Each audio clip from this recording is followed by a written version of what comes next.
Selamat datang di Sarinamba Farm, teman-teman. Saya sering memindahkan tanaman dari lokasi yang satu ke lokasi yang lain, dari tanah ke planter bag atau ke pot, atau dari pot ke tanah.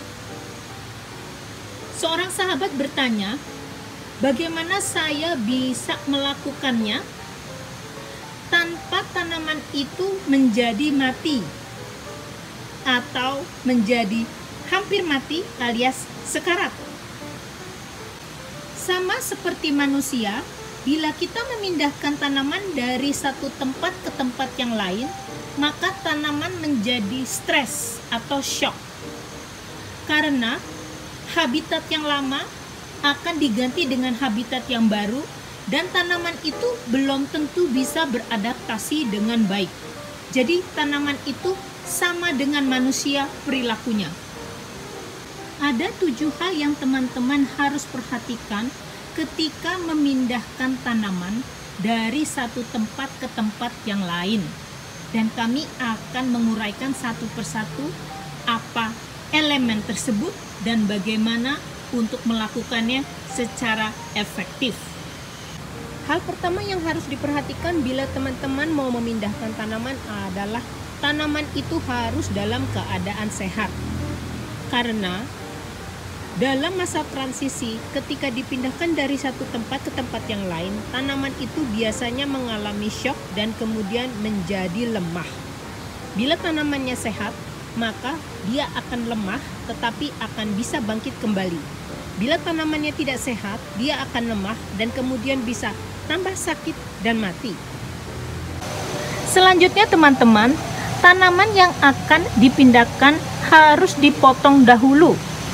Dipotong dahan dan cabang-cabangnya sehingga botak. Mengapa?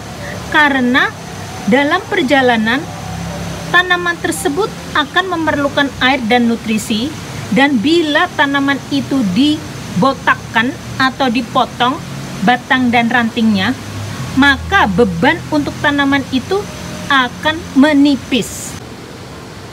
Ini adalah tanaman-tanaman yang siap dipindahkan. Lihat teman-teman, seperti balok kayu ya, karena akan dipindahkan dan melalui transportasi yang cukup panjang. Ketika teman-teman memutuskan untuk menanam tanaman yang sudah dipindahkan itu, maka lakukanlah pagi atau sore hari ketika sinar matahari tidak dalam posisi yang sangat tinggi atau sangat terik. Ini dikarenakan tanaman itu tidak boleh kehilangan cairan lebih lanjut untuk mempercepat sistem akar agar tanaman yang baru dipindahkan bisa mengeluarkan akar yang baru, dan juga akar-akar lama yang barangkali sedikit terkena gangguan bisa kembali pulih. Tolong dikasih pupuk akar microrhiza. Ini adalah pupuk jamur teman-teman. Saya sudah pernah mengeluarkan video mengenai bagaimana membuat pupuk dari berbasis jamur microrhiza. Bila teman-teman ingin membeli dari pabrikan, ini adalah merek yang saya pakai. Setelah tanaman itu dipindahkan ke tempatnya yang baru, maka harus disiram dengan banyak air ya teman-teman. Banyak air ya, harus. Dikarenakan tanaman ini sudah dehidrasi ketika dipindahkan dan sekarang harus dikembalikan ke keadaan semula. Banyak air ya teman-teman. Yang tidak kalah pentingnya adalah pemakaian vitamin B1 teman-teman. Dosisnya adalah 1 tutup botol diencerkan dengan 1 liter air, lalu disiram ke planter bag atau ke tempat di mana tanaman yang baru dipindahkan itu berada. Saya pernah menerangkan betapa pentingnya vitamin B1 ini untuk mencegah agar tanaman tidak shock. Tolong tanaman yang baru dipindahkan ditaruh di tempat yang ada atapnya selama 3 hari untuk menghindari sinar matahari yang terlalu kencang.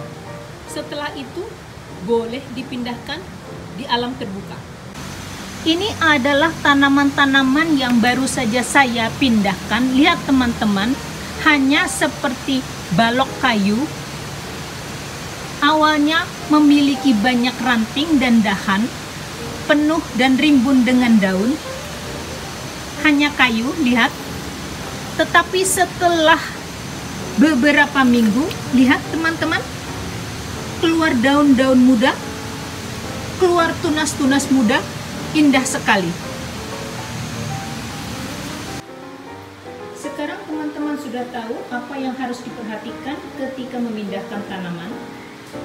Sesungguhnya tidak terlalu sukar, hanya kita harus hati-hati dan penuh perhatian.